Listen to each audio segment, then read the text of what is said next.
Today what I want to talk to you about is an exercise tip for when you're doing pulling exercises like a one-arm row or TRX rows or anything that you're going to use grip to pull.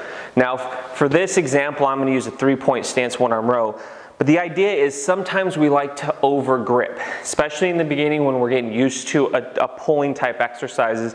What we'll do, if I'm in a 3-point stance position here and I'm trying to do a one-arm row, I'm going to over grip this handle and I'm going to use that stability and strength to help me pull. Now in the beginning that may feel a little bit easier, it may feel a little bit more comfortable, but what happens is when I over grip this dumbbell, when I try to pull and over grip and add that to the whole range or position, I start to turn on a little bit more forearms, I start to kick in some biceps, and you can even think about there's sometimes that you'll start to grip your teeth, tighten up there, jaw, and you start to get some neck muscles kind of firing.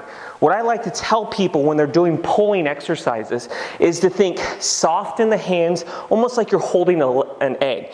So when I played baseball, we talked about pitching and how when we gripped a baseball, we wanted to be soft hands with it because if we over gripped it, it would change the course of what we were trying to accomplish. So when we're in this position and rowing, think soft in the arm. But another thing is think your arm is almost dead. So I can't use my arm or my biceps to pull up. I have to use my shoulder blade and those back muscles, which I'm looking for. So I'm gonna be soft in the hands, pinch the shoulder blade, pull up, and then control it down. Once again, I'm letting the shoulder blade drive the movement here versus trying to over grip and start to glide there. And that's one thing to think about. Now you're going to grip the dumbbell, that's just going to happen, but sometimes we won't realize that we over grip it, and then all of a sudden, why do I feel more forearms when I'm done with the rowing, or biceps, or why am I getting some neck muscles in? Well, think of your positions here. So if I over grip, I'm automatically going to use this arm. So think soft grip, and almost think your arm or your shoulder blade is driving the movement, and the arm is coming with it to help out.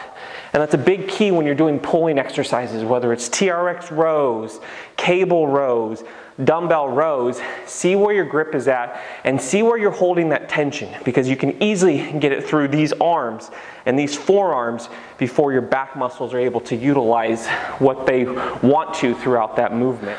So remember to think soft in the hands, arm is dead, let the arm or let the shoulder blade drive the movement to allow you to really target that posterior part of your back muscles.